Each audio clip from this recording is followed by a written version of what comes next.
রাশিয়ার কবিতা সুরদেবীর উদ্দেশ্যে। রাত্রি, রাজপথ, আলো, একটি ওষুধের দোকান, একটি অর্থহীন মিটমিটে বাতি। যদি তুমি বেঁচে থাকো আরও 100 শতাব্দীতে, সব কিছুই তবু এই রকম থাকবে। এর থেকে মুক্তি নেই। তুমি মরে যাবে, আবার সব কিছু নতুন করে শুরু করে দেখো।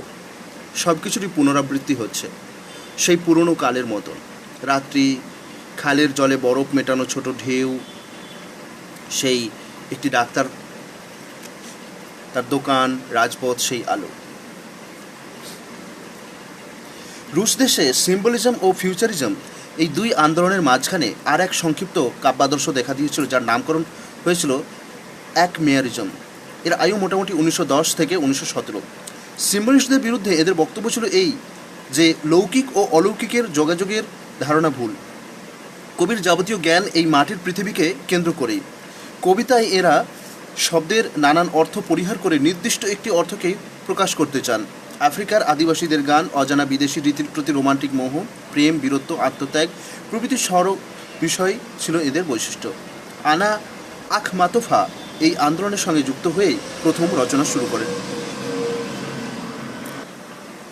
তার জন্ম 1888-তে। আসল নাম অ্যানা অ্যান্দ্রিয়েফনা গোরেঙ্কো। 26 থেকে 29 বছর বয়সের মধ্যেই তিনি প্রভূত সুনামের অধিকারিণী হয়েছিলেন। অ্যাকমেয়ার্স দলের প্রধান কবি গুমিলেফের সঙ্গে তার বিবাহ হয়। এর কিছুদিন পরেই একটি পারিবারিক ট্র্যাজেডিতে তিনি 18 বছর কবিতা লেখা ছেড়ে চুপ করেছিলেন।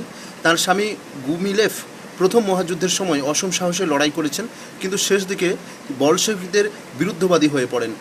সোভিয়েত ইউনিয়নের বিরুদ্ধে ষড়যন্ত্রের অভিযোগে কবি গুমিলেফকে গুলি করে মারা হয়। দীর্ঘকাল পরে দ্বিতীয়বার বিয়ে করে দ্বিতীয় মহাযুদ্ধের সময় তিনি আবার কবিতা লিখতে শুরু করেন এবং সোভিয়েত রাশিয়ায় শ্রেষ্ঠ জীবিত কবির সম্মান পান।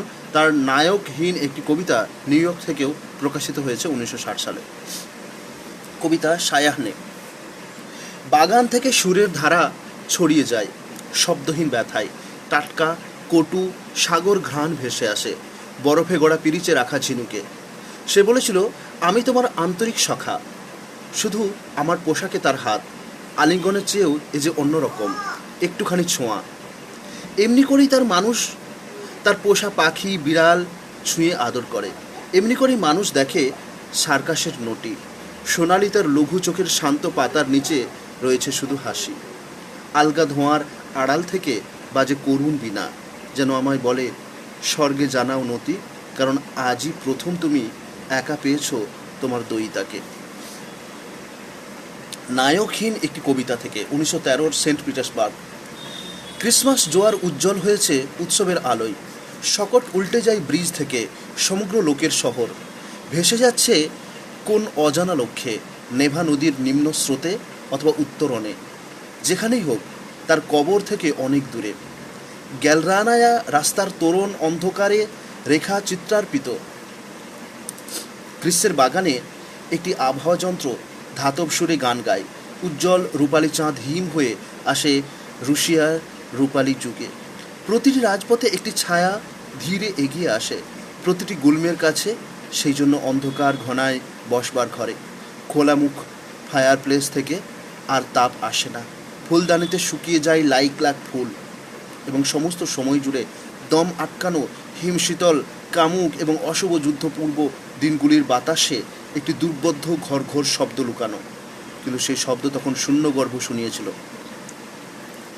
ঠিকমতো কানে এসে পৌঁছয়নি, হারিয়ে গেছে নেভার তুষার স্রোতে। মানুষ যেন তখন আচ্ছন্ন কোনো ভয়ঙ্কর রাত্রিরের আয়নায় সে নিজেকে তখন চিনতে চায়নি। আর সেই প্রবাদময় নদী তীরে ক্যালেন্ডারের নয়, বাস্তব 20 শতাব্দী এগিয়ে আসছিল।